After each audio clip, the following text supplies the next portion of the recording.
بزرگان سے اجازت دیتے ہوئے اعوذ باللہ من الشیطان الرجیم بسم اللہ الرحمن الرحیم رب اشرح لی صدری ویسر لی امری واحلل عقدۃ من لسانی یفقهوا قولی افوض امری اللہ ان اللہ بصیر بالعباد افوض امری اللہ ان اللہ بصیر بالعباد افوض امری اللہ ان اللہ بصیر بالعباد الحمدللہ الذی لا یبلغ مدحتہ القائلون ولا يحصي نعماءه العادون ولا يؤدي حقه المجتهدون الذي لا يدركه بعد الهمم ولا يناله غوث الفتن الذي ليس لصفته حد محدود ولا نعت موجود ولا وقت معدود ولا أجل ممدود فطر الخلائق بقدرته ونشر الرياح برحمته وبدد بصغور ميدان أرضه ثم الصلاة والسلام على أشرف الأنبياء والمرسلين وعلى أهل بيته الطيبين الطاهرين المعصومين المنتجبين المنتخبين ولعنة الله على أعدائهم أجمعين. ایک باواز بلند صلوات پڑھ لیں.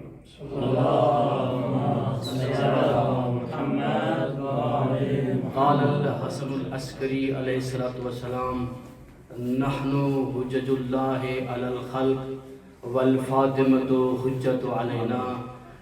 ایک باواز بلند صلوات پڑھنے پڑتی ہے. اللہم صل علی محمد آل محمد عجل.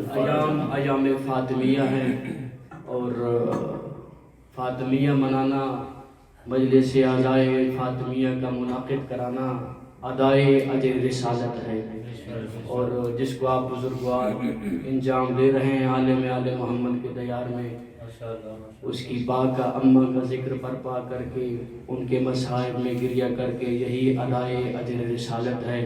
بس دعا ہے کہ وہ مالک جو خالق لم یزل ولا یزال ہے، احد الصمد ہے، رحمان الرحیم ہے، ہماری اس قلیل عبادت کو اپنی بارگاہ اقدس میں قبول و منظور فرما لے.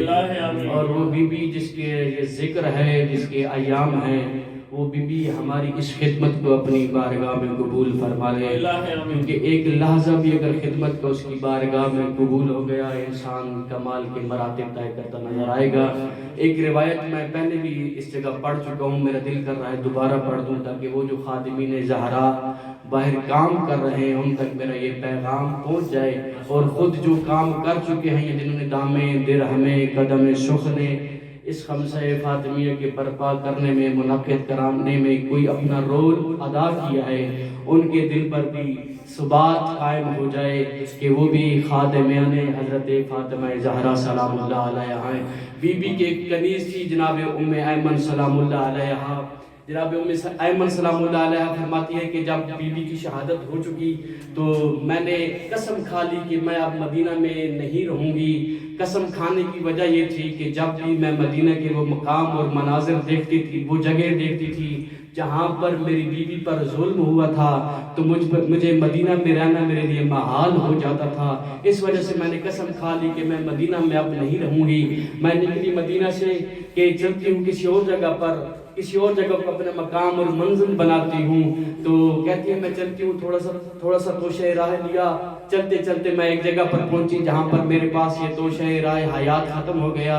وہ توشہ راہ حیات کیا تھا؟ کوئی مختصر پانی ہوگا، کوئی مختصر کھانا ہوگا، یا اس قسم کی مختصر چیز تھی. ایک خاتون تھی، خاتون سفر کر رہی تھی، تو اس نے کتنا توشہ راہ حیات ساتھ لے کر چلنا تھا.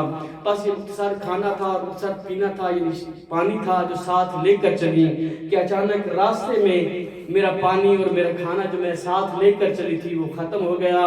فعطشت عطشا شدیدا، مجھ پر شدت پیاس نے غلبہ کیا، تشنگی مجھ پر غالب ہوئی، اتنی تشنگی غالب ہوئی کہ مجھے موت قریب محسوس ہوئی.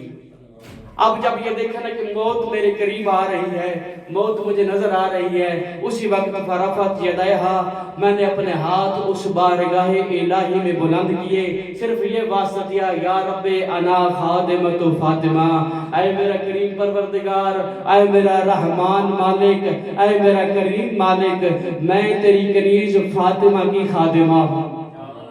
ابھی میرے یہ الفاظ ختم نہیں ہوئے تھے کہ آسمان سے ایک ڈول آیا جس میں ایک آسمانی شربت تھا، ایک جنت کا شربت تھا۔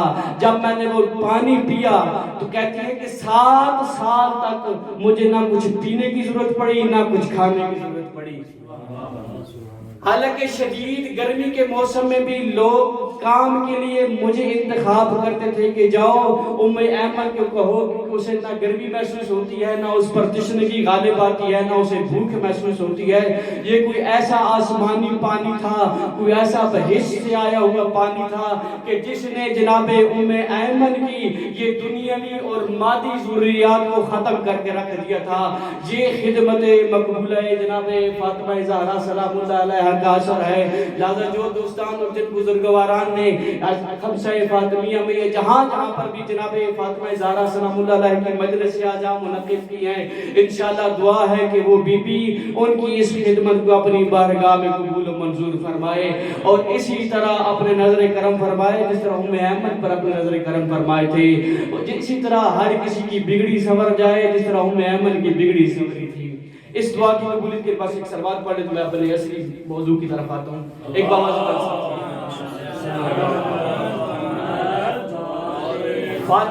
فاطمیہ جس طرح دین کی بنیاد ولایت ہے، ولایت کی بنیاد فاطمیہ ہے۔ جس طرح دین کو مقوم کرنے والی چیز ولایت ہے، ولایت کو مقوم کرنے والی چیز کا نام فاطمیہ ہے۔ فاطمیہ جس شخص کی زندگی میں نہیں، اس کے عقائد بھی بے ثبات ہیں، اس کا عقیدہ بھی کوئی محکم عقیدہ نہیں۔ فروع تو اپنی جگہ پر، کیونکہ فروع کی بنیاد اصول پر ہے۔ جب اصول ہی قابل قبول نہیں ہوں گے تو فروع تو منہ پہ مار دیے جائیں گے۔ بس فاطمیہ جو مناتے ہیں ان کا عقیدہ بھی مضبوط ہے۔ جب عقیدہ مضبوط ہے تو سارے فروع دین بھی قابل قبول ہیں۔ یہ فاطمیہ شیعت میں مرکز اور محور کی حیثیت رکھتا ہے۔ یہ فاطمیہ، اور جب دیکھتے ہیں کہ ایام فاطمیہ نزدیک آتے ہیں تو کچھ لوگ گندے کیڑے، گندی نالی کے گندے کیڑے بلبلانا شروع کر دیتے ہیں۔ اس کی وجہ یہی ہے کہ یہ ایام فاطمیہ اتنی عظمتوں کے مالک ہیں، ان میں کچھ نقاب میں چھپے چہرے عیاں ہونا شروع ہو جاتے ہیں، جس کی وجہ سے ہماری پرلی سائیڈ والے لوگ جو ہمارے مخالف ہیں، جو ہمیں اپنا دوست نہیں سمجھتے، جو ہمیں اپنا مخالف سمجھتے ہیں، جبکہ ہم کسی کو اپنا مخالف نہیں سمجھتے، جو ہمیں مخالف سمجھتے ہیں وہ بلبلانا اور بڑبڑانا شروع کر دیتے ہیں کہ یہ کیا جی شیعوں کو دیکھو پھر ایک عزاداری کے دن آ گئے، یہ فاطمیہ کے دن آ گئے، حسینیت ابھی تازہ ختم ہوا تھا، ابھی یہ فاطمیہ منانا شروع کر رہے ہیں۔ بس یہ فاطمیہ شیعت کے لیے مرکزیت کی حیثیت رکھتا ہے، اور فاطمیہ کو منانا بھی ضروری ہے۔ اور یہ فاطمہ سلام اللہ علیہ کی ذات اقدس اتنی عظمتوں کی مالک ہے، اتنی مقام اور منزلت پر فائز ہے یہ فاطمہ کہ کسی کو اس کی حقیقت عرفان تک کوئی بھی نہیں پہنچ سکتا۔ یہاں تک کہ میرے مہدی دوران، چونکہ جمعہ کا دن ہے تو ذکر امام زمان بھی ضروری ہے، میرے مہدی دوران والا فرماتے ہیں کہ ان لی فی ابنت رسول اللہ صلی اللہ علیہ وآلہ وسلم اسوۃ حسنہ، ساری کائنات کے لیے اسوہ حسنہ رسول کی ذات ہے، اور میرے مولا مہدی دوران کے لیے جو ہستی اسوہ حسنہ بن رہی ہے وہ ابنت رسول اللہ صلی اللہ علیہ وآلہ وسلم یعنی حضرت فاطمہ زہرا سلام اللہ علیہا ہے۔ ایک بلند صلوات پڑھ لیجیے جناب فاطمہ زہرا۔ اور میں ایسے میرے خیال میں جلدی سے گزر گیا کہ جناب مہدی دوران وہ سارا کائنات ہے، تمام انبیاء کا وجود حضرت مہدی دوران ہے۔ مولا میر کے بارے میں رسول خدا نے فرمایا تھا کہ من ارادہ ان ینظر الی آدم فی علمہ و الی نوح فی حلمہ و ابراہیم فی عزمہ و الی عیسیٰ فی زہدہ و الی موسیٰ فی فطرتہ فلینظر الی علی بن ابی طالب، کہ جو شخص بھی چاہتا ہے کہ آدم کو اس کے علم میں دیکھے، نوح کو اس کے عزم میں دیکھے، ابراہیم کو اس کے حلم میں دیکھے، موسیٰ کو اس کی فطانت میں دیکھے، عیسیٰ کو اس کے زہد میں دیکھے، بس وہ سارے نبیوں کی اگر زیارت کرنا چاہتا ہے تو علی ابن ابی طالب کی طرف دیکھ لے، اسے سارے نبیوں کی زیارت ہو جائے گی۔ جملہ یہاں پر یہ کہنا چاہتا ہوں کہ جتنے اوصاف ہیں نبیوں کے، اگر ان کو یکجا اکٹھا کر دیا جائے تو وجود امیر المومنین بنتا ہے. اگر وجود امیر المومنین کو مختلف صفات میں بکھیرا جائے تو آدم سے لے کر عیسیٰ تک 1,24,000 نبی بنتے ہیں. بس رسول خدا نے جناب امیر المومنین کے بارے میں فرمایا تھا. اب جب میرے مولا مہدی دوران جب پردہ غیب میں ہو چکے، جب منشأ ظہور پر آئیں گے اور کعبہ پہ پہلا قدم رکھیں گے اور ارشاد فرمائیں گے یا معشر الخلائق، اے مخلوق خدا، اور جو پھر عاشقان مہدی ہوں گے اس ٹائم، اس وقت پر انشاءاللہ آپ بھی ہیں اور ہم بھی اس میں شامل ہیں کہ جب یہ آواز اور ندا کعبہ سے اٹھے گی نا کہ یا معشر الخلائق، پھر ایک قدم ہر مومن کا، ہر محب امام مہدی کا اپنے شہر میں ہوگا، دوسرا قدم بارگاہ امام میں ہوگا. وہاں پر قدم بوسی کر کے ہم کہیں گے السلام علیکم یا بقیت اللہ، اے میرے مولا ہم آپ کے پاس آ گئے ہیں. پھر میرے مولا فرمانے کی یا معشر الخلائق الا ومن اراد ان ينظر الى آدم وولد وشیس، کہ جو شخص چاہتا ہے کہ وہ آدم کو دیکھے اور شیس کو دیکھے، فہا انا ذا آدم و شیس، میں ہی آدم بھی ہوں اور شیس بھی ہوں. وہاں پر صفات مراد تھی. جناب امیر المومنین کی جو رسول خدا نے جو امیر المومنین کے بارے میں ارشاد فرمایا ہے وہاں پر صفات مراد تھی. لیکن جو مولا امام زمان اپنے بارے میں ارشاد فرما رہے ہیں، میرے مولا فرماتے ہیں ہاں انا ذا آدم و شیس، میں ہی آدم بھی ہوں شیس بھی ہوں. جو آدم کو روپ میں مجھے دیکھنا چاہتا ہے، میں مہدی آدم کی صورت میں اس کے سامنے موجود ہوں. جو شیس کی صورت میں مہدی دوران کو دیکھنا چاہتا ہے، میں شیس کی صورت میں اس کے سامنے موجود ہوں. پھر فرماتے ہیں الا ومن اراد ان ينظر الى نوح وولده سام، جو چاہتا ہے کہ نوح کو دیکھے اور اس کے بیٹے سام کو دیکھے، فہا انا ذا نوح و سام، میں ہی اس کے لیے نوح بھی ہوں، میں ہی اس کے لیے سام بھی ہوں. الا ومن اراد ان ينظر الى ابراہیم و اسماعیل فہا انا ذا ابراہیم و اسماعیل، جو چاہتا ہے حضرت ابراہیم کو دیکھے، جو چاہتا ہے حضرت اسماعیل کو دیکھے. میں مہدی و دوران بیک وقت مہدی و دوران بھی ہوں، ابراہیم بھی ہوں، وقت کا اسماعیل بھی ہوں. پھر فرماتے ہیں الا ومن اراد ان ينظر الى موسیٰ و یوشع فانا ذا موسیٰ و یوشع، الا ومن اراد ان ينظر الى عیسیٰ و شمعون فها انا ذا عیسیٰ و شمعون، الا ومن اراد ان ينظر الى محمد و امیر المؤمنین صلوات اللہ علیہما فها انا ذا محمد و امیر المؤمنین.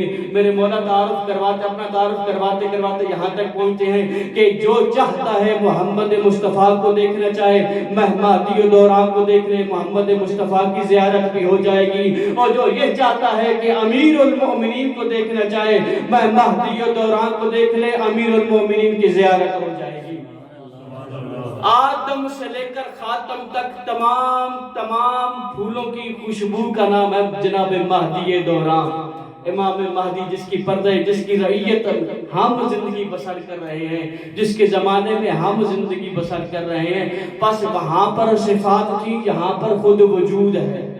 صفات اور وجود میں فرق ہے کہ وہاں پر مولا نے فرمایا تھا کہ جس نے آدم کو علم میں دیکھنا ہو، ابراہیم کو حلم میں دیکھنا ہو، تجھے حضرت علی علیہ السلام کی ذات میں علم بھی ملے گا، حلم بھی ملے گا. یہاں پر مہدی مولا فرما رہے ہیں کعبے کی دیوار سے اپنے بابا کی جاہگاہ پیدائش پر، ولادت پر ٹیک لگا کر فرما رہے ہیں کہ میں آدم بھی ہوں، میں نوح بھی ہوں، میں عیسیٰ بھی ہوں، میں موسیٰ بھی ہوں، میں یوشع بھی ہوں، میں نوح بھی ہوں، میں ابراہیم بھی ہوں، میں اسماعیل بھی ہوں، میں وقت کا محمد بھی ہوں، میں وقت کا امیر المؤمنین بھی ہوں. پھر میرے مولا نے ایک عجیب جملہ فرمایا، وہی منبر سلونی کے مالک نے فرمایا تھا سلونی سلونی قبل ان تفقدونی. یہ بھی یاد رکھیے کہ کچھ ایسے خصائص ہیں جو فقط امیر المؤمنین کے ساتھ خاص ہیں، جن میں ایک لقب ہے امیر المؤمنین، فقط امیر المؤمنین کے ساتھ خاص ہے. اسی طرح یہ دعویٰ سلونی سلونی قبل ان تفقدونی اس جملے کی صورت میں میرے مولا کے ساتھ خاص ہے. اب جو امام زمانہ یہاں پر فرما رہے ہیں وہ بھی سنیے گا.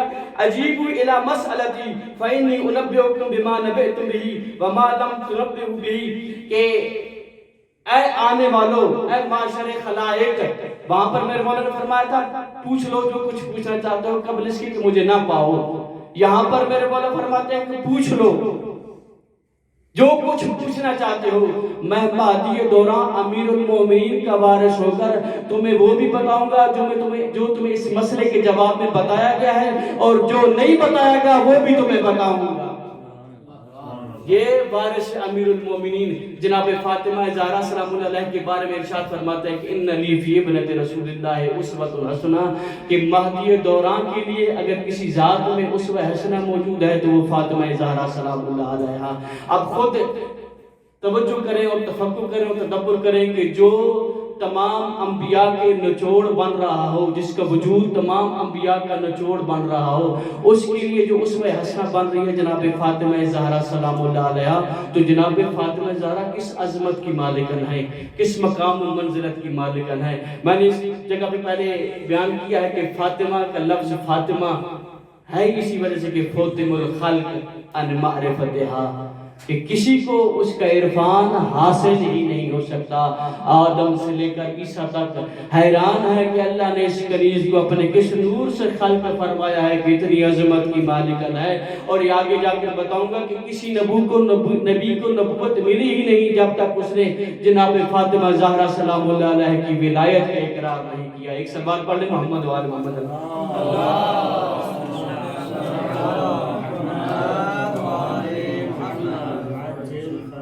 ایک دفعہ پھر سلوات پڑھ لیں۔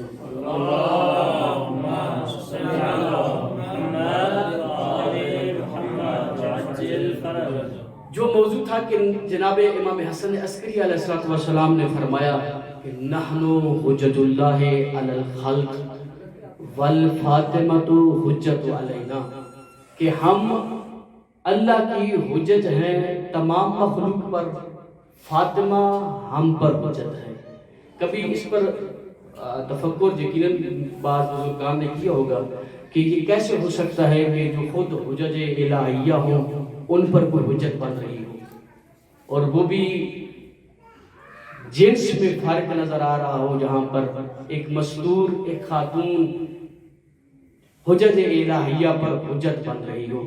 تو سب سے پہلے تو اس لفظ حجت کو دیکھتے ہیں کہ حجت کا معنی کیا ہے اور مراد کیا ہے، اور کیسے جناب فاطمہ زہرا سلام اللہ علیہ حجج الہیہ پر حجت ہے۔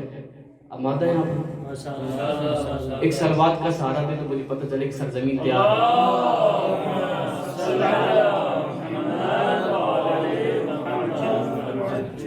حجت کا جو معنی کیا جاتا ہے لغت میں بھی معنی یہی ہے کہ دلیل یا برہان کو حجت کہتے ہیں۔ اس کا اصلی مادہ وہ حجہ والا ہے جس کا معنی قصد کا المصباح المنیر لکھا ہے، اور اسی المصباح المنیر والے نے بھی آگے جا کے جب ایک سلوات پڑھ لیں محمد و آل محمد۔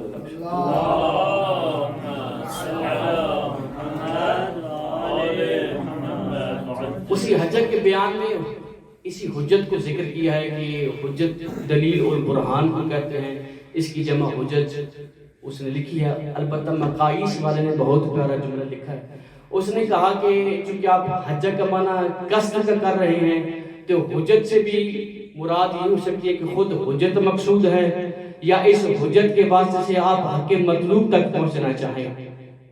توجہ میری طرف رکھیے گا کہ اس حجت کے واسطے سے آپ حق مطلوب تک پہنچنا چاہیں، تو وہی قصد کا معنی یہاں پر بھی پوشیدہ ہے حجت کے معنی میں۔ اور یہ حجت اصولی اور حجت منطقی تو آپ کی ماشاءاللہ سے علم اصول پڑھنے والے ساری شخصیات سامنے موجود ہیں کہ حجت اصولی کس کو کہتے ہیں، حجت منطقی کہتے ہیں کس کو کہتے ہیں، اور مجتہد بھی جس حجت کی تلاش میں ہوتا ہے قرآن و شریعت، قرآن و سنت کی روشنی میں، وہ بھی اسی حجت کی تلاش میں ہوتا ہے کہ کوئی ایسی مجھے دلیل مل جائے، کوئی ایسا برہان مل جائے جو مؤمن بھی ہو اور مؤذر بھی ہو، جو ایمان جس میں میں ایمن بھی رہ سکوں، ٹھیک ہے جی، مجھ پر کوئی نقصان بھی نہ پہنچے، اور جو عذر آور بھی ہو۔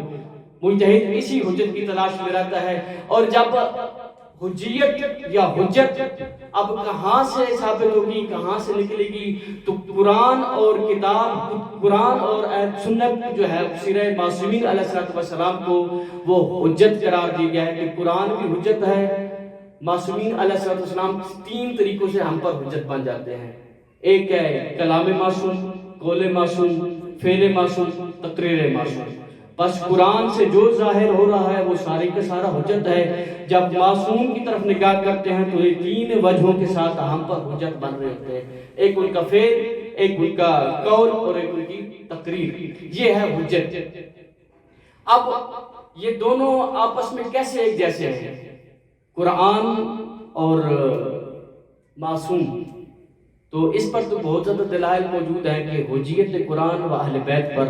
ان میں سے ایک دلیل ہے حدیث ثقلین، جس میں رسول اکرم صلی اللہ علیہ وآلہ وسلم ارشاد فرماتے ہیں انی تارک فیکم الثقلین کتاب اللہ و عترتی اہل بیتی، کہ میں تم میں دو عظیم گراں قدر چیزیں چھوڑ کے جا رہا ہوں، ایک قرآن ہے، ایک میری عترت اہل بیت ہے۔ جب ان دونوں سے تم تمسک رکھو گے تو دنیا میں بھی کامیاب رہو گے، آخرت میں بھی کامیاب رہو گے۔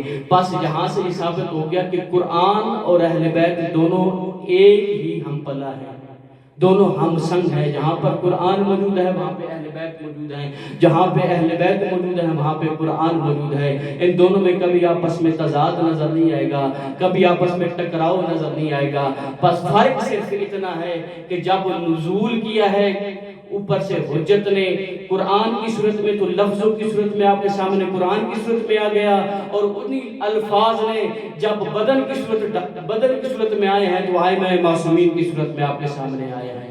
بس قرآن یا ائمہ معصومین علیہ السلام، ان دونوں میں آپس میں کوئی فرق نہیں، اور جب آپس میں کوئی فرق نہیں تو یہ بات بھی ذہن میں رکھ لیجئے گا کہ جو فضیلت قرآن کے لیے ثابت ہے وہ معصومین کے لیے بھی ثابت ہے، جو کمال قرآن کے لیے ثابت ہے وہ معصوم کے لیے بھی ثابت ہے۔ جس منزل پر قرآن فائز ہے معصوم بھی اسی منزل پر فائز ہے، جہاں سے قرآن آیا ہے وہاں سے معصومین بھی آئے ہیں۔ جس کمال پر، جس منزل پر، جس مقام و منزل پر، جس رفعت پر قرآن فائز ہے اسی مقام اور منزل اور اسی رفعت پر ائمہ معصومین علیہ السلام بھی فائز ہیں۔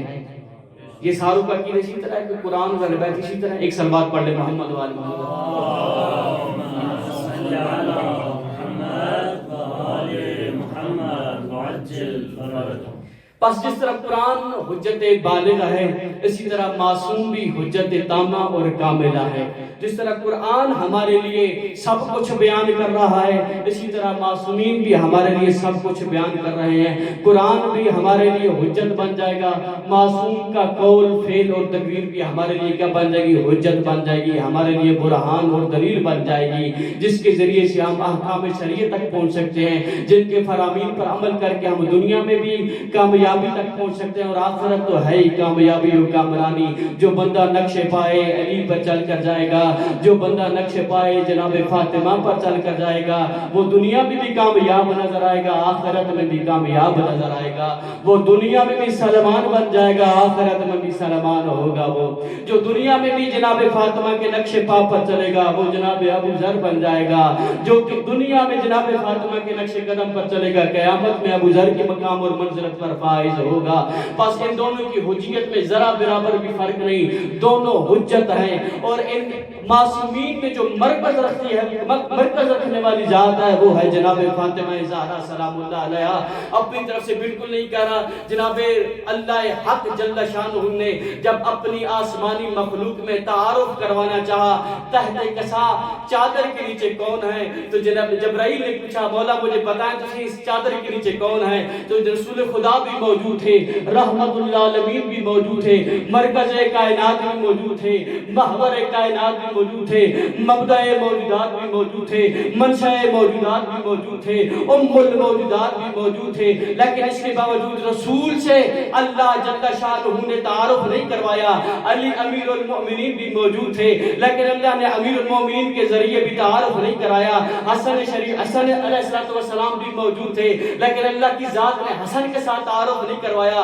حسین علیہ السلام کی ذات بھی موجود تھی لیکن اللہ نے حسین کے ساتھ تعارف اہل بیت میں نہیں کروایا۔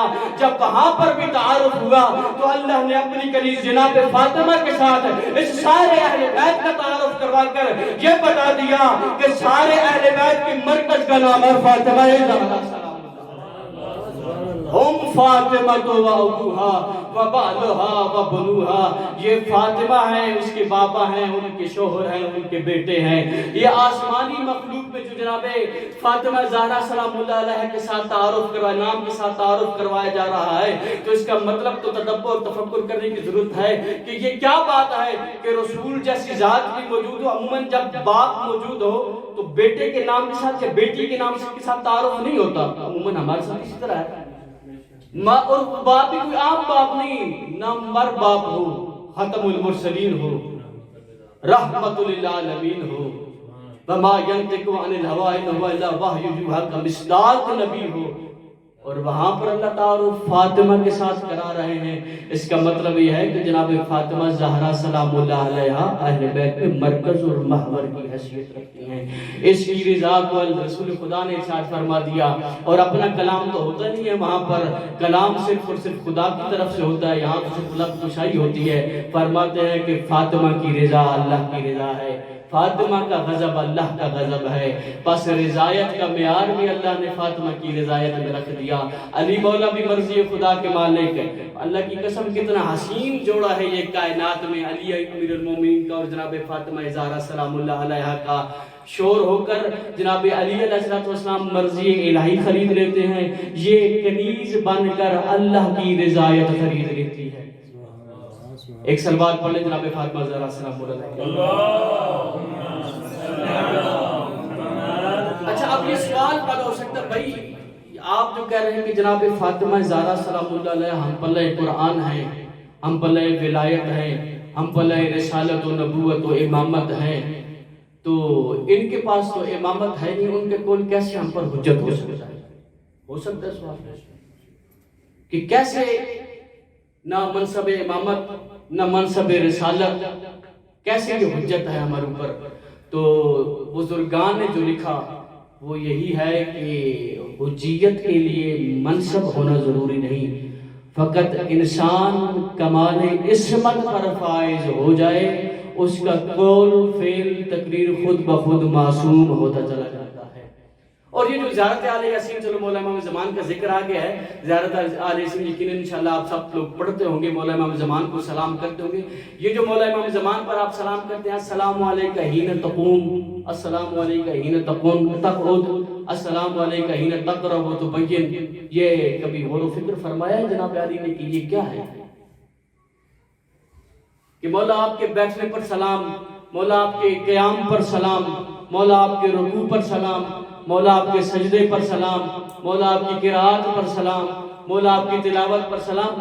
مسئلہ یہ ہے کہ یہی بات جو جناب فاطمہ زہرا سلام اللہ علیہ کے بارے میں کہنا چاہ رہا ہوں کہ جب انسان از مقام عصمت پر فائز ہو جائے تو اس کا بیٹھنا بھی اللہ کی خاطر ہو جاتا ہے، اس کا اٹھنا بھی اللہ کی خاطر ہو جاتا ہے، اس کے ہر ایک فعل میں عصمت نظر آتی ہے۔ اسی وجہ سے ہم امام پر اس کی مختلف حالتوں میں سلام کر کے یہی تو اپنے عقیدے کا اظہار کرتے ہیں، میرے مولا تو خود بھی معصوم ہے، تیرا ہر فعل بھی معصوم ہے، تیرا ہر فعل بھی معصوم ہے، تو خود بھی معصوم ہے۔ تو جناب فاطمہ زہرا سلام اللہ اگرچہ ٹھیک بات ہے کہ کوئی مقام نبوت کا یا امامت کا ان کے پاس نہیں، لیکن عصمت کی اس منزل پر فائز ہے جناب فاطمہ زہرا سلام اللہ علیہا کہ ان کا قول بھی ہم جیسے کہ تو اپنی جگہ پر خود آئمہ کے لیے حجت بن جاتا ہے۔ خود معصومین مختلف جگہوں پر استشہاد کرتے ہوئے نظر آتے ہیں کہ قالت فاطمہ زہرا، ہماری اماں فاطمہ زہرا سلام اللہ علیہا نے اس طرح کہا ہے، تو ہم یہاں سے اس وجہ سے اس طرح بیان کر رہے ہیں۔ اگر آپ لوگ مجھے اجازت دیں تو ایک دو نمونے میں آپ کے سامنے انہی دو ایسی روایتوں کو پیش کروں جہاں پر آئمہ نے جناب فاطمہ زہرا سلام اللہ علیہ قول سے استشہاد کیا ہو۔ اجازت دیں مجھے ایک سلوات پڑھے محمد و آل محمد۔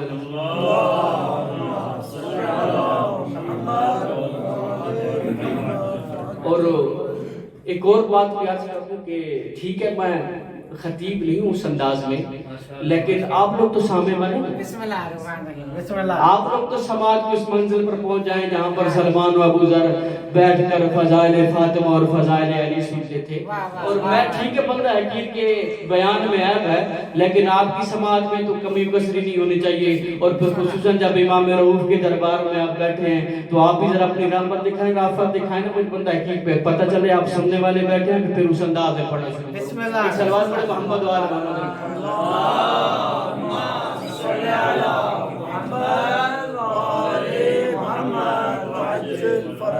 ایک استشہاد جو میرے مولا امیر المومنین علیہ السلام نے قائم کیا کہاں پر، جہاں پر میرے مولا ایک دفعہ گھر میں، تو حالت میرے مولا کی کعبۃ شدیدۃ، بڑی غمگین حالت میں تھے، محزون حالت میں تھے، اور یہ کوئی دور وہ دور نہیں تھا کہ رسول پاک کی شہادت کے بعد کا دور، اور رسول پاک کے زمانے میں محزون حالت میں، غمگین حالت میں آنا جناب فاطمہ کو بڑا ناگوار گزرا کہ جناب رسول خدا بھی موجود ہوں، میں جیسی فاطمہ بھی موجود ہو، اور علی مولا غمگین حالت میں گھر میں داخل ہو، تو پوچھا ما ھذہ الکعبہ، کہ یہ غمگینی اور یہ محزونی کس بنا پر ہے؟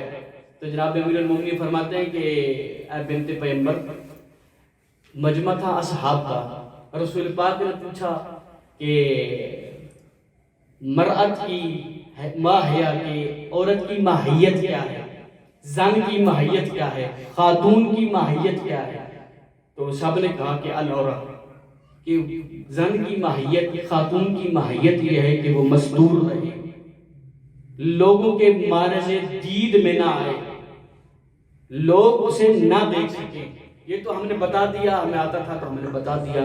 پھر اس کے بعد رسول اکرم صلی اللہ علیہ وسلم نے فرمایا کہ ذرا مجھے یہ بتاؤ کہ وہ کون سی ایسا مقام ہے کہ جہاں پر ایک خاتون اپنے رب کے سب سے زیادہ قریب ہوتی ہے؟ کون سا ایسا مقام ہے جہاں پر ایک خاتون اپنے رب کے سب سے زیادہ قریب ہوتی ہے؟ تو فلم ندرے، ہم میں سے کوئی نہیں جانتا تھا، بس یہی غمگینی کی حالت ہے کہ نہ جاننے کی وجہ سے ہم پر یہ حالت اور کیفیت طاری ہے، اور ہم گھر میں داخل ہوئے ہیں، وارد ہوئے ہیں، جناب فاطمہ سلام اللہ علیہ فرماتی ہیں کہ یا علی، غمگین ہونے کی ضرورت نہیں، ارجع الی، میرے بابا کے پاس آپ لوٹ کر جائیے اور انہیں بتائیے کہ ان ادنا ما تکون من ربہا ان تلزم قعر بیتہا، کہ ایک عورت کے لیے، ایک خاتون کے لیے، ایک مستور کے لیے سب سے اللہ کے اس وقت سب سے زیادہ اللہ کے قریب ہوتی ہے جب وہ اپنے گھر کے اندر موجود ہوتی ہے۔ اور جب میرے مولا یہ لے کر گیا نا بات رسول خدا کے پاس، تو علم الہی کے مالک تھے رسول خدا، اپنا علم نہیں تھا، سارے کا سارا اللہ کا علم تھا، جانتے تھے کہ یہ جواب کہاں سے آیا۔ پوچھا علی سے، علی کہاں سے پوچھ کر آئے ہیں؟ جناب علی نے فرمایا کہ میں فاطمہ سے پوچھ کر آیا ہوں۔ اس وقت رسول معظم نے خوش ہو کر فرمایا فاطمہ تو بضعۃ منی، فاطمہ میرا پارہ تن ہے، میرے جگر کا ٹکڑا ہے، انہا منی، وہ مجھ سے ہے، یعنی میری رسالت کا حصہ ہے۔ جس طرح میں علم الہی کا مالک ہوں، یہی فاطمہ بھی اسی علم الہیہ کی مالک ہے۔ یہ پہلا مقام ہے جہاں پر امیر المومنین جیسا امام، یہ اس بات کو ذرا سوچی گا کہ امیر المومنین کے غم جو دور کرے اسے فاطمہ زہرا کہتے ہیں۔ یہ صرف ظاہری غم نہیں تھا، علمی مشکل تھی، اس علمی مشکل کے لیے، مشکل کشا کے لیے خود مشکل کشا بن گئی فاطمہ زہرا۔ یہ بہت بڑا مقام ہے جناب فاطمہ۔ ایک اور روایت آپ کے سامنے بیان کرتا ہوں، ذہن میں آ گئی ہے، جناب عمار جناب سلمان سے کہتے ہیں کہ آ جاؤ، دونوں مولائی یار تھے، ٹھیک ہے جی، پیار تھا آپس میں، ولایت والی دوستی تھی۔ کہتے ہیں عمار کہتا ہے سلمان سے کہ سلمان اگر اجازت دو تو تجھے ایک حیرت انگیز بات بتاؤں۔ تو جناب سلمان جو پہلے ہی ولایت کے سمندر میں غوطہ تھے، وہ کہتے ہیں ہاں بتاؤ بھائی کیا بات ہے؟ جناب عمار کہتے ہیں کہ میں ایک دن مولا امیر کے ساتھ گھر میں داخل ہوا تو جناب فاطمہ زہرا سلام اللہ علیہ نے فرمایا علی ادن منی، علی ہمارے قریب آئیے، ہمارے پاس آئیے، ہم آپ کو بتائیں ما کان، علم ما کان و علم ما یکون و ما هو کائن الی یوم القیامہ۔ ہم آپ کو ماضی کا علم بتائیں، حال کا علم بتائیں، اور قیامت تک جو ہونا ہے وہ سارے کا سارا علم آپ کو بتائیں۔ جب جناب امیر المومنین علیہ السلام نے یہ سنا نا، رجع تحتریون، الٹے پاؤں واپس پلٹے، اور امیر المومنین کا الٹے پاؤں واپس پلٹنا بہت زیادہ معنی رکھتا ہے کہ امیر المومنین جیسی شخصیت جناب فاطمہ زہرا سلام اللہ علیہ کے محضر میں آ کر، اور جب جناب فاطمہ زہرا کہیں کہ ہم آپ کو بتاتے ہیں قیامت تک کیا ہونا ہے، تو مولا علی علیہ السلام حیرت کی حالت میں الٹے پاؤں واپس آئے، اور ابھی محضر رسول خدا میں نہیں پہنچے تھے کہ رسول خدا نے بھی ارشاد فرمایا علی ادھر آئیے، ہم آپ کو بتائیں جو آپ کے گھر، علی آپ بتاتے ہیں کہ ہم بتائیں جو آپ کے گھر میں آپ کے ساتھ گزری ہے؟ تو جناب رسول امیر مولا فرماتے ہیں کہ رسول خدا آپ مجھ سے بہتر جانتے ہیں، آپ ہی فرمائیے کہ کیا گزرا ہے۔ جناب رسول خدا نے سارا کچھ وہ واقعہ بیان کر دیا، جس پر جناب پھر مولا امیر علیہ السلام سے فرمایا کہ اے علی، یہ جو آپ حیرت کی حالت میں واپس پلٹے ہیں، اس میں حیرت کی کوئی بات نہیں ہے، فاطمہ ہمارے نور سے بنی ہے، جو کچھ ہمارے نور میں موجود ہے وہی فاطمہ کے نور میں موجود ہے، جو کچھ ہماری ذات میں موجود ہے وہی فاطمہ کی ذات میں موجود ہے، جس علم کے ہم مالک ہیں فاطمہ اسی علم کی مالک ہے۔ جب یہ الفاظ سنا جناب رسول خدا کے، تو امیر المومنین نے سجدہ شکر ادا کیا۔ پھر جب دوبارہ گھر واپس پلٹے، جناب فاطمہ زہرا فرماتی ہیں علی آپ بیان کرتے ہیں یا ہم بیان کریں جو کچھ رسول کی محضر میں آپ کے ساتھ گزرا ہے؟ جناب امیر المومنین فرماتے ہیں کہ جناب فاطمہ آپ بیان کریں کہ جو کچھ گزرا ہے ہمارے ساتھ۔ تو جناب فاطمہ زہرا سلام اللہ علیہ نے وہ سارے کا سارا واقعہ دوبارہ دہرا کر جناب امیر المومنین کے سامنے پیش کر دیا اور بتا دیا کہ خلق اللہ نے مجھے خلق کیا ہے من نور عظمت ہی، اپنے عظمت کے نور سے مجھے فاطمہ کو خلق کیا ہے۔ میرا علم بھی اے علی وہی علم ہے جو آپ کا علم ہے اور رسول کا علم ہے، آپ میں اور ہم میں کوئی فرق نہیں، اگرچہ جنس کا فرق ہے لیکن حقیقت واحدۃ، حقیقت ایک ہے، اور وہ حقیقت محمدیہ ہے، جو کبھی اظہار ہو رہی ہے تو فاطمہ کے روپ میں، اور کبھی امیر المومنین کے روپ میں، کبھی حسن حسین کے روپ میں۔ آج یہی حقیقت محمدیہ پردہ غیبت مہدی و دوران کی صورت میں موجود ہوگی، اور جب وہ آئے گا اور اس کا زمانہ جب آئے گا تو جو گھر میں رہنے والی خاتون ہے وہ بھی فقیہ بن جائے گی، اتنا علم عام ہو جائے گا۔ اور جب اس عظیم مولا کے تو اتنے عجیب سے کارنامے ہیں کہ بذا ید ولا رؤوس لباد، جب میرے مولا جو ہے وہ اپنا ہاتھ لوگوں کے سروں پر رکھیں گے، جمع ہم بہی عقولہم، ان کی عقلیں کامل ہو جائیں گی۔ جناب عیسیٰ کے بارے میں ملتا تھا، جناب عیسیٰ بدنوں پر ہاتھ پھیرتے تھے، بدن جو لوگ مریض ہوتے تھے وہ شفا پا جاتے تھے۔ بدنوں کے مریضوں کا نام جناب عیسیٰ ہے، جو عقلوں کا علاج کرے اسے مہدی دوران کہتے ہیں۔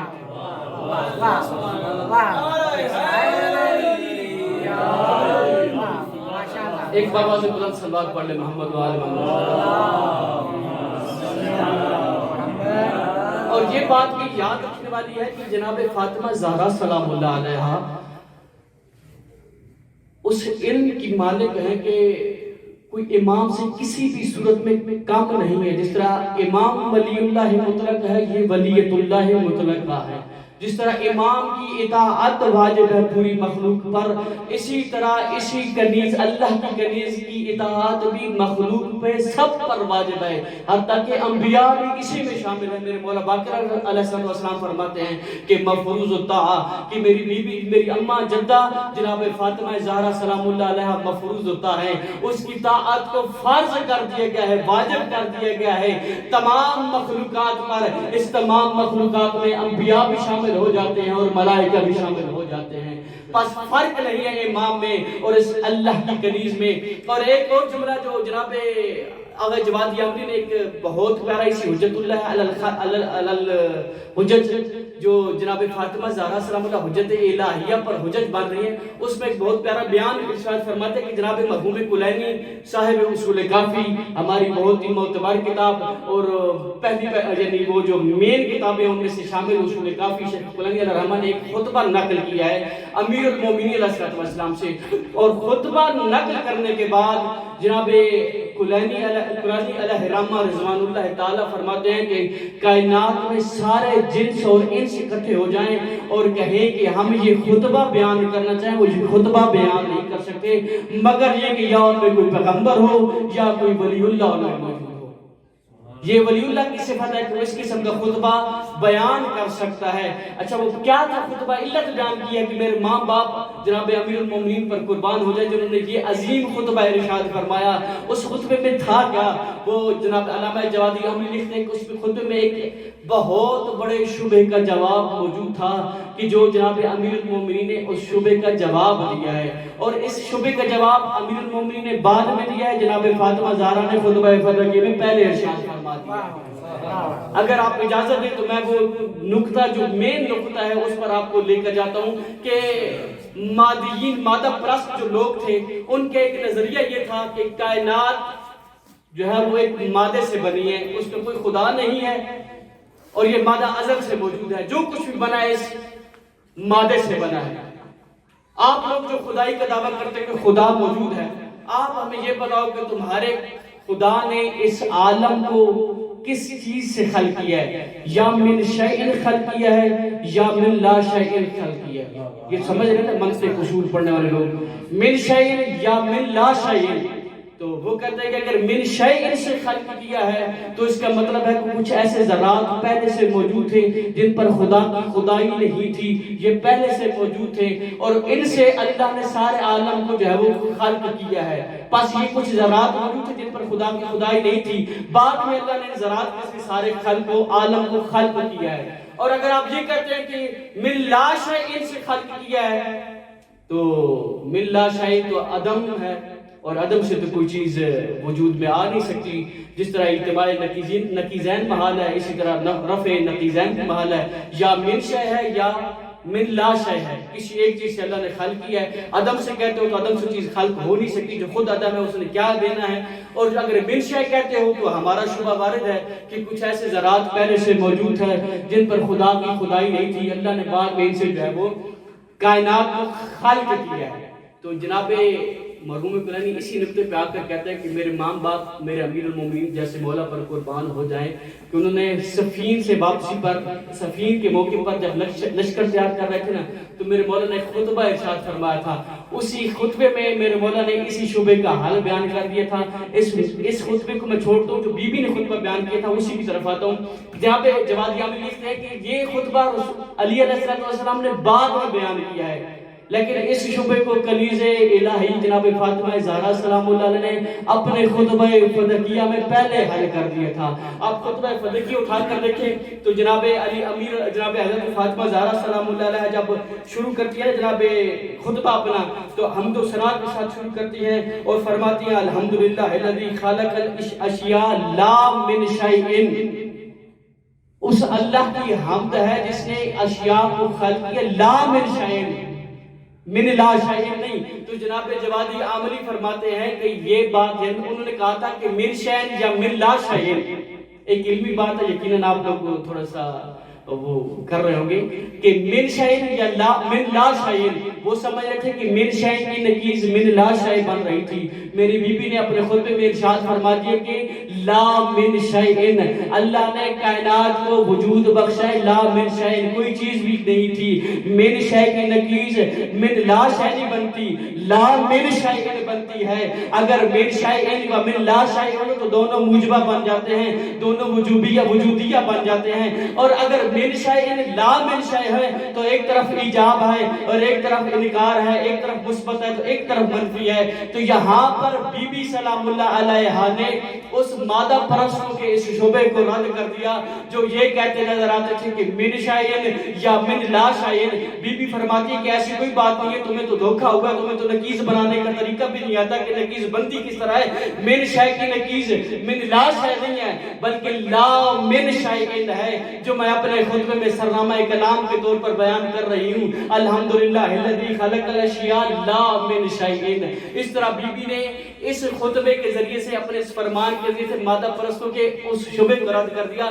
جناب مرحوم کلینی لکھتے ہیں کہ یہ خطبہ یہ بھی استشہاد ہے جو امیر المومنین نے 37 ہجری میں جنگ صفین کے موقع پر اپنے خطبے میں اسی کلمہ کو استعمال کیا. یہ بھی جناب امیر المومنین نے فاطمہ سے لے کر استعمال کیا ہے. یعنی جناب فاطمہ زہرا سلام اللہ علیہ اپنے خطبے کے پہلے جملے میں مادہ پرستوں کی شبہ کو اپنی جگہ پر رد کر دیا، اور یہی اس جملے کو استشہاد کے طور پر مولا امیر علیہ السلام جنگ صفین کے موقع پر جو خطبہ دیا اس میں استشہادن یہ جملہ لے کر آئے ہیں اور مادہ پرستوں کو شبہ کا جواب دیا ہے. یعنی 25 سال پہلے جناب زہرا سلام اللہ علیہ نے اس شبے کو ختم کر دیا تھا مادہ پرستوں کے کہ جو چیز بھی ہے مادے سے ہے، مادہ سے ایسی چیز بات نہیں. بی بی نے فرمایا کہ یہ تم لوگوں کا دھوکہ ہے، تمہیں تو نکیز بنانے کا طریقہ بھی نہیں آتا.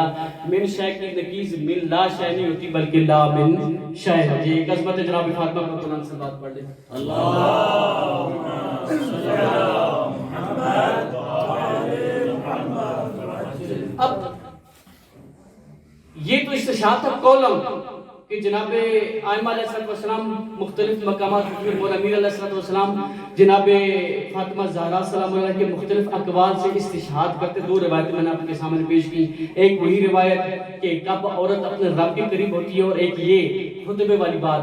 اب اس کے علاوہ بھی کچھ ہے یا نہیں ہے؟ کہتے ہیں کہ مصحف فاطمہ اتنی عظمتوں کا مالک ہے یہ مصحف کہ ہر امام کے لیے یہ مصحف حجت بن کے رہا ہے. ہر امام نے اس مصحف فاطمہ سے چیزیں لی ہیں اور لوگوں تک پہنچائی ہیں. اب یہ مصحف فاطمہ ہے کیا؟ کہ ایک سوال تو یہ پیدا ہو سکتا ہے ہمارے دوسرے دوستوں کی طرف سے کہ آیا رسول خدا کی رحلت کے بعد فرشتوں کا نزول رک گیا ہے یا آتے ہیں؟ وہ کہتے ہیں کہ رسول خدا صلی اللہ علیہ وسلم چونکہ رسول خدا تھے، مرکز وحی تھے، وہاں پر وحی آتی تھی، تو جب رسول خدا چلے گئے تو سلسلہ بھی یہ وحی والا سلسلہ بھی منقطع ہو گیا. جبکہ ہم یہ کہتے ہیں کہ جب تک قیامت باقی ہے وحی کا سلسلہ آتا رہے گا. اور البتہ یہ وحی تشریح ہے جو منقطع ہو گئی ہے، وحی تسلیتی آتی رہے گی، وحی انبائی آتی رہے گی، وحی تعریفی آتی رہے گی. اور کس پر آتی رہے گی؟ ہر ایرے غیرے نتھو خیرے پر نہیں، بلکہ وہ امام جو وقت کا امام ہوگا اس پر یہ وحی ہر سال شب قدر کے موقع پر نازل ہوتی رہتی ہے. اور مصحف فاطمہ کیا ہے، اس کی حقیقت کیا ہے؟ لکھتے ہیں روایت میں یہ لفظ موجود ہے کہ جب رسول خدا صلی اللہ علیہ وآلہ وسلم کی شہادت ہو گئی اور جناب جبرائیل مسلسل اللہ کی طرف سے جناب فاطمہ کی خدمت میں تعزیت پیش کرنے کے لیے آتے رہے، تسلی دینے کے لیے، تشفی دینے کے لیے آتے رہے، اور وہاں پر جناب جبرائیل جناب فاطمہ زہرا سلام اللہ علیہ کو کچھ ایسی خبریں بتاتے رہے جو غیب کی خبریں تھیں، جو قیامت تک آنے والے واقعات کی خبریں تھیں. جناب فاطمہ زہرا سلام اللہ ان خبروں کو لیتی تھی اور پھر امیر مولا کو اپنے ساتھ بٹھا کر فرماتی تھی، جناب فاطمہ فرماتی تھی کہ میں بولتی جاتی ہوں، امیر المومنین مولا آپ لکھتے جائیے. اب مصحف فاطمہ کی عظمت سمجھیے گا کہ مصحف فاطمہ کو لے کر آنے والا حضرت جبرائیل کس پر لے کے آیا؟ جناب فاطمہ زہرا سلام اللہ علیہ پر. جناب فاطمہ زہرا سلام اللہ علیہ نے ان مطالب کو بیان کیا جناب امیر المومنین پر. لکھنے والے اس کے جناب امیر المومنین ہے. یہ ہے جناب فاطمہ زہرا سلام اللہ علیہ کا مصحف فاطمہ، اور یہ ہر امام کے پاس موجود رہا اور ہر امام اس سے غیب کی خبریں لوگوں تک پہنچاتے رہے. جب سوال ہوتا تھا نا، لوگ پوچھتے تھے کہ یا امام بتائیے تو صحیح، قرآن میں تو یہ چیز موجود نہیں جو آپ بیان فرما رہے ہیں. تو میرے مولا بڑی جرات کے ساتھ اور بڑے فخر کے ساتھ فرماتے تھے کہ یہ میری اماں کا صحیفہ ہے مصحف فاطمہ، جس سے میں تم لوگوں کے لیے مطالب بیان کر رہا ہوں. بس. اور ائمہ کے منابع علمی آپ دیکھیں کہ ائمہ کے منبع علمی کیا ہے. ایک تو قرآن، باطن قرآن، دوسرا رسول خدا کا جو کچھ علم تھا وہ جناب امیر المومنین تک منتقل ہوا اور اس طرح ہر امام تک منتقل ہوتا رہا. تیسرا جو منبع ہے وہ تمام آسمانی کتابیں اور آسمانی صحف، وہ سارے منابع علمی امام ہیں. اور چوتھا جو منبع ہے علمی جناب ہر امام کا وہ مصحف فاطمہ زہرا سلام اللہ علیہ ہے. اور یہ کوئی شریعت والے اس میں قانون نہیں تھے. بندہ کوئی کہے کہ بھائی اس میں کوئی مسائل ہو گیا احکام شریعت ہوگی، قرآن سے بڑا ہے، 3 گنا بڑا ہے. لیکن شریعت کا ایک مسئلہ بھی اس میں موجود نہیں ہے. موجود ہے تو سب غیب کی خبریں اس میں موجود ہیں. اور اسی وجہ سے صادق مولا سے کسی نے پوچھا، ایک سوال کرنے والے، مولا مجھے اس بارے میں ذرا بتائیں. مولا فرماتے ہیں ہاں میں بتاتا ہوں. مولا جاتے ہیں مصحف فاطمہ کھولتے ہیں، مصحف فاطمہ سے تلاوت کرنے کے بعد آ کر اس کو بتاتے ہیں ہاں بات اسی طرح ہے جس طرح تم کہہ رہے ہو، ہمارے مصحف فاطمہ میں موجود ہے. یعنی جناب فاطمہ زہرا سلام اللہ کا کتیبہ لکھا ہوا یہ بھی ائمہ علیہ السلام کے لیے حجت بن گیا. بس جناب فاطمہ زہرا سلام اللہ کس طرح حجج الہیہ پر حجت ہیں، یہ ان دو صورتوں میں قولن بھی اور قطباً بھی آپ کے سامنے بیان کر دیا. اور دن ہے چونکہ عزا کے، زیادہ آپ کو مزاحم بھی نہیں ہونا چاہتا، اور سرزمین کل بھی ماشاءاللہ آمادے ہیں مصائب کے لیے، چونکہ زیادہ تر لوگ رونے کے لیے، مصائب کے دنوں میں رونے کے لیے آتے ہیں. تو میں بھی آپ کی خدمت میں زیادہ مزاحم نہیں ہوتا تھا، معذرت چاہتا ہوں آپ لوگوں کی سمع خراشی کی. اور دفتر قائد ملت جعفریہ کی انتہائی شکر گزار کہ انہوں نے ہمیں خدمت فاطمہ زہرا سلام اللہ کرنے کا موقع دیا. عظیم الشان مناسبت تھی، مقدر کے سکندر ہیں وہ لوگ جنہیں اس خدمت میں کچھ نہ کچھ مل گیا. جناب وحید خراسانی فرماتے ہیں کہ یہ خادم فاطمہ ہونا یا نوکر فاطمہ ہونا اتنے بڑے عظیم افتخار کی بات ہے کہ جب تمہیں یہ نوکری حاصل ہو جائے یا خدمت کا کچھ حصے کرنے کی توفیق مل جائے تو گھر جا کر اپنے والدین کا شکریہ ادا کرو کہ اے میرے بابا آپ کا شکریہ، آپ کے صدقے میں اللہ نے مجھے یہ عزت اور یہ توفیق دی ہے کہ میں فاطمہ کے خادموں میں سے شامل ہوں. یہ فاطمہ سلام اللہ علیہ کا اتنا عظیم مقام ہے کہ آیت اللہ، اور وہ جملہ تو بہت عظیم ہے جناب آیت اللہ وحید خراسانی کا جو آج کل ہر کسی بندے نے اسٹیٹس پہ لگا ہوا ہے کہ آیت اللہ فرماتے ہیں اتنی فقیہ اہل بیت فقیہ دین ہونے کے باوجود فرماتے ہیں کہ میری اگر مجھے موقع ملتا اور میری تمنا یہ تھی کہ عزائے فاطمہ میں آنے والے ہر عزادار کے پاؤں میں چوم سکتا. اتنی فقیہ اہل بیت، اتنی بڑی سیٹ، اتنی بڑی پوسٹ، اتنے بڑے مقام پر ہونے کے باوجود خادم زہرا کے سامنے جو ہاتھ باندھے نظر آ رہے ہیں تو سمجھو جناب فاطمہ زہرا سلام اللہ علیہ کس عظمت کی مالک ہیں کہ کوئی بندہ اگر ان کا خادم بن جائے تو فقیہ اہل بیت اس کے پاؤں چومنے کی تمنا کرتا ہے. تو جب فاطمہ کا عرفان کسی بندے کے اندر آ جائے تو پھر تو وہ مقام اور کمال پر فائز ہوگا جہاں پر جبرائیل اس کو سلام کرتے نظر آئیں گے. اور آج کی روز جمعہ ہے اور آپ یقیناً سارے اہل ندبہ ہیں، دعائے ندبہ پڑھنے والے لوگ ہیں، اور مناسبت بھی جناب فاطمہ زہرا سلام اللہ علیہ کی ہے. اور انتہائی عجیب مناسبت ہے جناب فاطمہ زہرا سلام اللہ علیہ کی. اللہ کی قسم بندہ فقط یہ سوچے نا کہ رسول کی 18 سالہ بیٹی اور 18 عین شباب کے عالم میں ضعیف ہو گئی. یہ کیا ہوا؟ مسلمانوں نے رسول کی اکلوتی بیٹی، اکلوتی بھی نہیں مانتے، 4 مان لیتے ہیں، لیکن جو کچھ بھی ہوا اسی فاطمہ کے ساتھ ہوا. اس اکلوتی اس بیٹی کے ساتھ امت نے کیا کیا کہ 18 سال میں یہ بی بی فاطمہ زہرا سلام اللہ علیہ کمر جھکا کر چلتی رہی، کمر بلند کر کے نہ چل سکتی تھی. آخر اس پر اتنے ظلم کس نے ڈھائے؟ کون لوگ تھے وہ جو یہ ظلم ڈھانے والے تھے؟ کون لوگ تھے وہ جو جناب زہرا کے دروازے پر آئے تھے، جنہوں نے اس دروازے کی حرمت کا پاس نہ رکھا، جنہوں نے اس دروازے کی عظمت کا خیال نہ رکھا؟ دعائے ندبہ میں آپ پڑھتے ہیں اور یہ گریہ کرنے کا دن ہے. ہم لوگ عموماً کہہ دیتے ہیں نا جمعہ عید ہے مسلمانوں کی، ٹھیک ہے عید ہے مسلمانوں کی، لیکن اس میں مستحب یہ ہے کہ جب صبح کرو نا پہلے امام زمان پر گریہ کرو، پھر اس کے بعد عید مناتے رہنا. فَالْعَطَائِبِ مِنْ أَهْلِ بَيْتِ مُحَمَّدٍ صلی اللہ علیہ وآلہ وسلم فَلْيَبْكِ الْبَاقُونَ. اہل بیت میں سے طیب و طاہرین پر گریہ کرنا چاہیے. فَلْيَبْكِ الْبَاقُونَ گریہ کرنا چاہیے. اور وہاں پر تو نظام عزاداری امام زمانہ نے بیان کر دیا. گریہ بھی کس انداز میں کرنا چاہیے؟ گریہ کرنے والے گریہ کریں، جو بلند آواز سے گریہ کر سکتے ہیں وہ بلند آواز سے گریہ کریں، جو چیخے اور دھاڑے مار کر رو سکتے ہیں وہ امام زمان کے فراق میں دھاڑے مار کر روئیں. اور مرکز ہے جناب فاطمہ زہرا، اور جو فاطمہ پر کی مصیبتوں پر دھاڑے مار کر رونا چاہے وہ فاطمہ کی مصیبت پر دھاڑے بار کر روئے، اور کوئی جس طرح رونا چاہے جناب فاطمہ زہرا سلام اللہ علیہا پر رو سکتا ہے۔ یہ پورا نظام عزاداری دعائے ندبہ میں بیان کر دیا گیا ہے، اور آپ اہل ندبہ ہیں، ندبہ پڑھنے والے لوگ موجود ہیں، تو جب اس بی بی کا ذکر کر رہا ہوں، وہ رسول کی بیٹی ہے، 18 سال ہے، اور اتنا ظلم ہوا ہے بی بی پر، اتنا ظلم ہوا ہے بی بی پر، قسم ذکر پھٹتا ہے اگر ان مسائل کو کھول کر بیان کیا جائے۔ اسی وجہ سے فاطمہ کے مسائل کھول کر پڑھے ہی نہیں جاتے، چونکہ ناقابل برداشت ہے۔ اللہ کی قسم ان لوگوں نے فاطمہ کو اتنا مارا، اتنا مارا، کبھی گلی میں مارا، کبھی کوچے میں مارا، کبھی دربار میں مارا، کبھی گھر کے اندر گھس کر مارا، اتنا مارا ذہب لحمھا، اور جناب فاطمہ زہرا کا گوشت پگھلتا گیا۔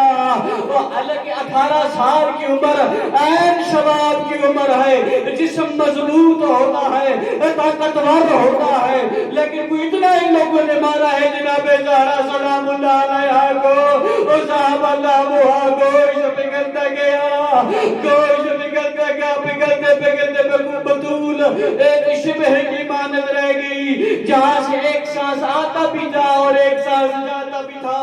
اجرکم الزہرا، جناب زہرا سلام اللہ علیہا پر رحم فرمائے، آپ پر نظر کرم فرمائے۔ بی بی ان سب کی نیابت میں دامن اٹھا کر آپ کی بارگاہ میں دعا مانگ رہا ہوں، بی بی ہمیں اپنے مہدی بیٹے کے ظہور میں ہمیں ان کا آوان و انصار میں شامل فرما، بی بی ہمیں بھی ان لوگوں میں شامل فرما جو مہدی کے ساتھ مل کر تیرے قتل کا انتقام لے۔ او بی بی ہمیں ان لوگوں میں شامل فرما اور جنہوں نے تجھے تماچے مارے، ہم ان سے انتقام لے سکے۔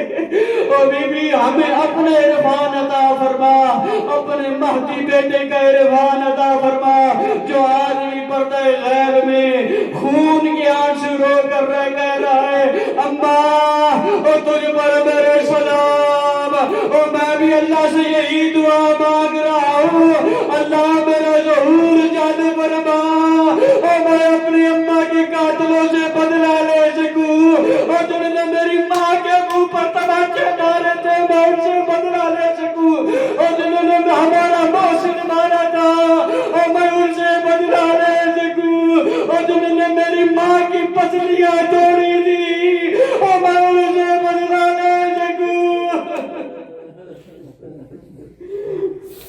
اجرکم اللہ، اجرکم اللہ۔ اس بی بی کے مصائب نے ہر مولا کو بڑا، ہر امام کو بڑا رہا ہے۔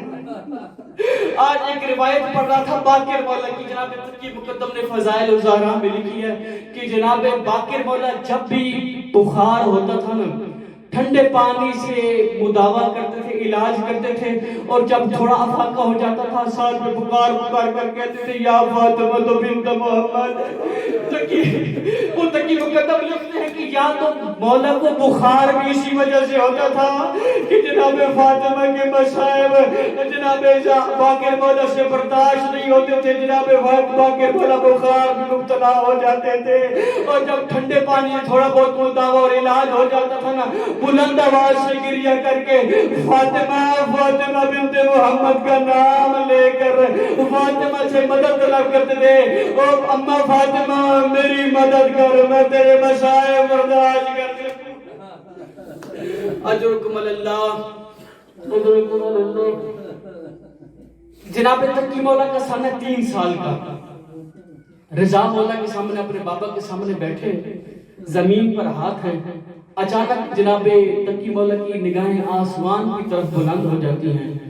علم الہی کے مالک عالم عالم محمد حضرت امام رضا علیہ السلام نے جب دیکھا نا اپنے بیٹے کو 3 سال کا سن ہے، اتنی چھوٹی عمر ہے اور اتنی گہری سوچ میں مبتلا ہے، جناب رضا مولا نے اپنی جگہ چھوڑی، آئے جناب تقی مولا کے پاس۔ تقی مولا کو 3 سال کے تھے نا، اٹھا کر سینے سے لگایا، سینے سے لگا کر رضا مولا پوچھتے ہیں کہ تقی بیٹا تمہارا سن تو بہت چھوٹا ہے، اتنی گہری فکر میں کہاں گم ہو گئے ہو؟ جناب تقی بلب رو کر کہتے ہیں بابا انی افکر فیما سنیا بی امی زہرا، او بابا میں ان مسائل کے بارے میں سوچ رہا ہوں جو ان لوگوں نے میری اماں زہرا پر لائے۔ اور کوئی تماچا مارنے والا تھا، اور کوئی تلوار مارنے والا تھا، اور کوئی تازیانہ مارنے والا تھا، اور کوئی آگ لے کر آنے والے تھے۔ اور بابا مجھے اپنی اماں کے مصائب نہیں بھولتے، اور بابا مجھے اپنی اماں کے مصائب برداشت نہیں ہوتے۔ جناب نظام اللہ نے اپنے سینے سے لگایا، تسلی دی اپنے بیٹے کو۔ اب یہ دیکھیں کل شہادت جناب زہرا سلام اللہ علیہ کی شام غریبہ پڑھی ہے جناب سید عرفان شاہ صاحب نے۔ جو گھر میں اولاد موجود ہے ان کی سن کو اتنی زیادہ نہیں ہے، 5 سال 6 سال 4 سال، حسن حسین اور جناب زینب اور جناب کلثوم۔ اب یہ میں احساس پڑھ رہا ہوں، تاریخ کے لفظ نہیں ملے گا آپ کو، تاریخ میں تو ویسے بہت کم ملا ہے۔ میں کہتا ہوں پوچھتی ہوگی زینب حسن بھیا سے، ہیں حسن بھیا وہ لوگ جو دروازے پر آگ لے کر آئے تھے وہ کون لوگ تھے؟ ہیں حسین بھیا مجھے بتاؤ نا جنہوں نے میری ماں کو تماچے مارے تھے وہ کون لوگ تھے؟ جناب کلثوم کہتے ہیں حسن حسین اے دونوں بھائیوں اب آپ امام ہو، ہمیں یہ تو بتاؤ نا وہ کون لوگ تھے جن کے سامنے کھڑے ہو کر میری اماں خطبہ دیتی رہی اور جب خطبے سے واپس پلٹ کر آئی سر کے بال سفید ہو چکے۔ کربلا کے مسائب بھی اپنی جگہ پر انتہا کے ہیں۔ میں ایک معصومہ کے مسائب پڑھنا چاہتا ہوں، صرف 1-2 روایتیں۔ وہ بھی معصومہ ہے 4 سال کی، اس کے بھی مسائب ہے 4 سال کی معصومہ، لیکن مسائب میں ہم سنگ فاطمہ نظر آتی ہے۔ اتنے مسائب اس پر بھی آئے کہ ہم سنگ فاطمہ نظر آتی ہے۔ جناب سکینہ سلام اللہ علیہا شام غریبہ ہوتی ہے نا، شام غریبہ کے بعد جناب زینب سلام اللہ علیہ سادات کے بچوں کو اکٹھا کر کے ایک جگہ پر بٹھاتی ہیں۔ کیا دیکھتے ہیں سکینہ درمیان میں موجود نہیں ہے۔ سکینہ کو ڈھونڈنے کے لیے مقتل کی طرف جاتی ہیں، آوازیں دے رہی ہیں این سکینہ این رقیہ، او میرے بیٹا سکینہ کہاں ہو، اور رقیہ بیٹا کہاں ہو۔ اچانک نظر پڑتی نا بھائی کی لاشے پر، دیکھا سکینہ بابا کے سینے پر سر رکھ کر سو رہی ہے۔ آتی ہے جناب سکینہ سلام اللہ علیہ کے پاس، جناب زینب سکینہ کو اپنے سینے سے لگاتی ہیں، کہتی ہیں سکینہ تم یہاں پر کیسے پہنچ گئی؟ سارے سادات کے بچے تو وہاں پر ہیں، تو یہاں کیسے آ گئی؟ تو نے اپنے بابا کے لاش کو کیسے پہچانا؟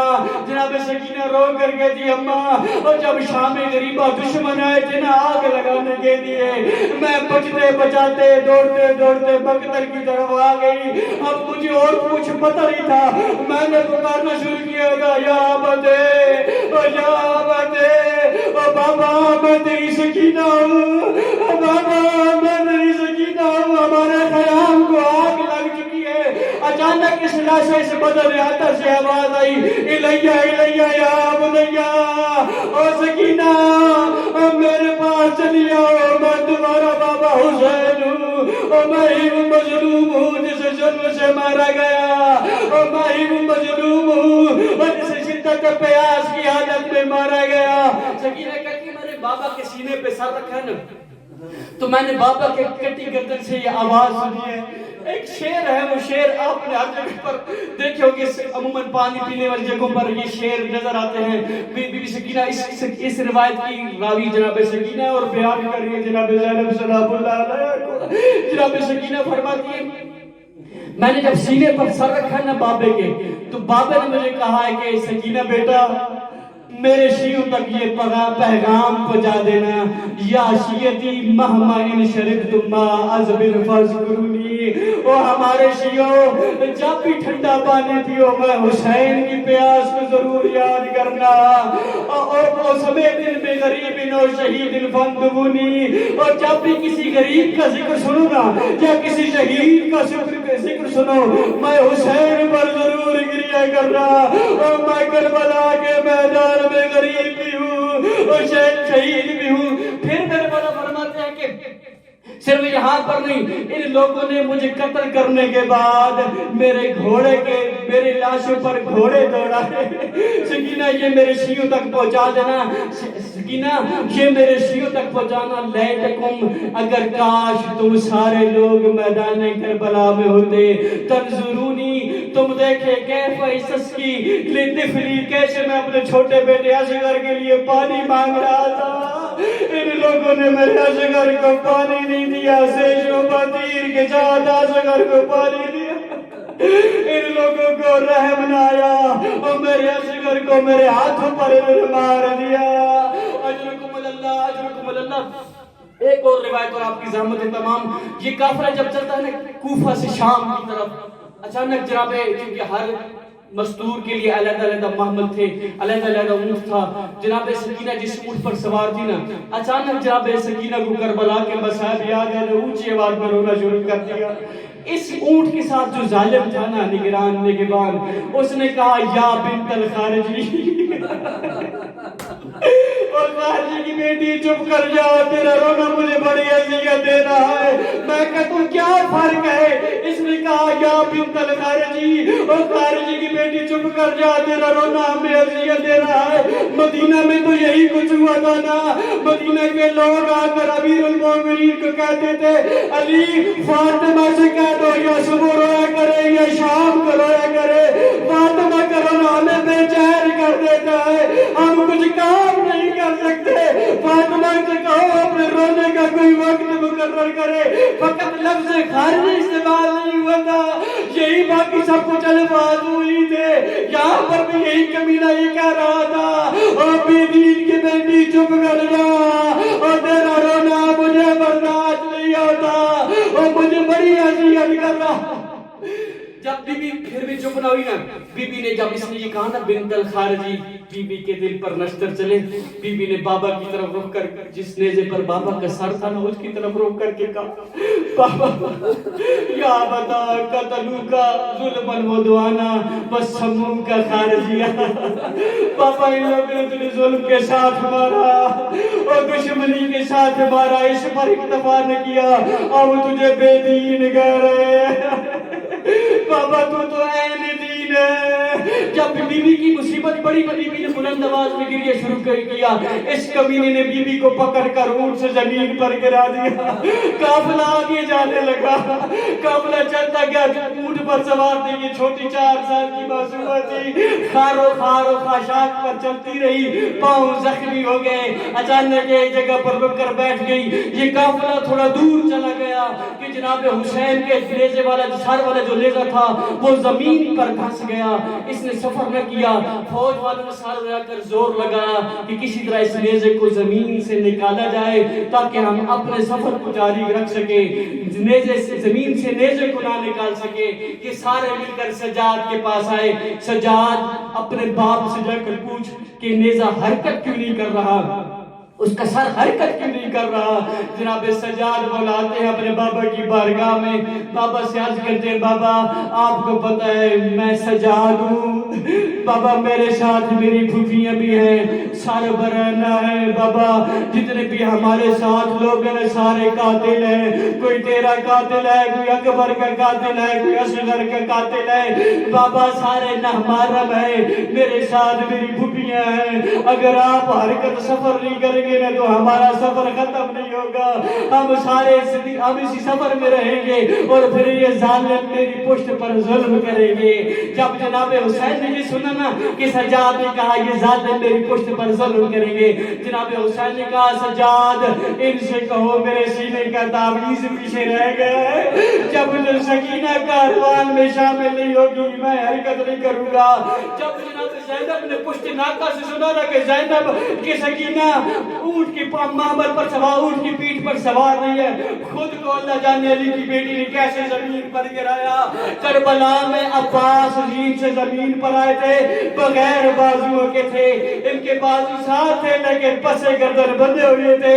اللہ جانے علی کی بیٹی کیسے اونٹ کی پشت سے زمین پر آئی. آخر چلتے چلتے چلتے سکینہ کو تلاش کرتے کرتے ایک جگہ پر پہنچی جہاں پر ایک کچھ چیز جناب زینب کو دکھائی دی. وہ چیز کیا تھی؟ ایک پردہ دار مستور ہے, جو جناب سکینہ کو گود میں لے کر اپنے نرم اور ملائم ہاتھ سکینہ کے سر پر پھیر رہی ہے۔ جب جناب زینب نے یہ منظر دیکھا نا، برداشت نہ ہوا۔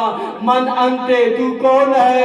جناب زینب نے پوچھا نا جب یہ تو کون ہے؟ جناب وہ جو مستور خاتون تھی نا، با پردہ حجاب والی خاتون تھی، اچانک چہرے سے پردہ ہٹا کر فرماتی ہے، یا زینب انا امک، زینب مجھے پہچان، میں تیری اماں زہرا ہوں، اور جب سے تم لوگوں نے کربلا چھوڑی ہے میں نے بھی قبر میں آرام نہیں کیا، اور میں بھی حسین کے یتیموں کے ساتھ چلتی آ رہی ہوں، اور جہاں پر بھی حسین کے یتیم کو کوئی مشکل ہوتی ہے میں زہرا مادر حسین بن کر اس کی خدمت میں پہنچ جاتی ہوں، اسے اپنی گود میں سلاتی ہوں، اسے نرم ملائم ہاتھ اس کے سارے پر بیٹھتی ہوں۔ فاطمہ زہرا کے جناب زینب کو کہتی ہے، زینب مجھے پہچان، میں فاطمہ ہوں۔